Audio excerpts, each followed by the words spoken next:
माननीय सहपोलीस आयुक्त नवी मुंबई, माननीय अप्पर पोलीस आयुक्त गुन्हे नवी मुंबई आणि माननीय पोलीस उपायुक्त झोन 1 यांच्या आदेशाने आपण NDPSच्या कारवायांना प्रतिबंध करण्यासाठी, त्या गोष्टींना आळा घालण्यासाठी आपण कंटिन्युअसली प्रयत्न करत होतो. यांचे आदेश होते स्पेसिफिक, आणि त्या अनुषंगाने एक गुप्त बातमी मिळाली होती पोलीस स्टेशनला, आणि पोलीस स्टेशनने त्या बातमीवर काम केलं आणि त्यामध्ये आपण 2 इसमांना ताब्यात घेतलेलं आहे. काल त्यांच्याकडून जवळपास 112 म्हणजे एकाकडून 112.38, दुसऱ्याकडून 69.74 ग्राम वजनाची MD पावडर हस्तगत केली आहे.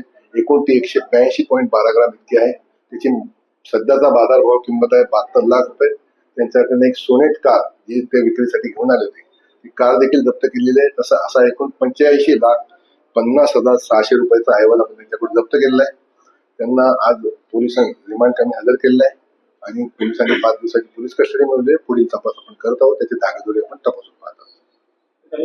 तो तपास सुरू आहे. आज आपण इनिशियल स्टेजला रिमांडला त्यांना हजर केलंय आणि आपल्याला 5 दिवसाची पोलीस कोठडी मिळाली आहे. त्याचा पुढील तपास आपण करणार आहोत.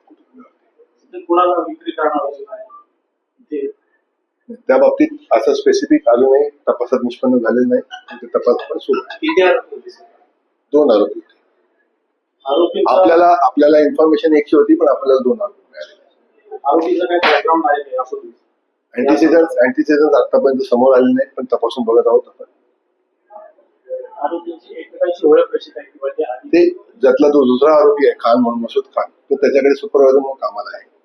हा जो पहिला आरोपी हा कन्स्ट्रक्शन साईट्सवर मातीच्या ट्रक्स जे राहतात त्याच्यामध्ये दलालीचं काम करतो. त्याच्याकडे सुपरवायझर म्हणून तो तिथे काम देखील करतो आणि दलाली करतो. त्याच साईट्सवर हा मसूद खान ते काम आहे.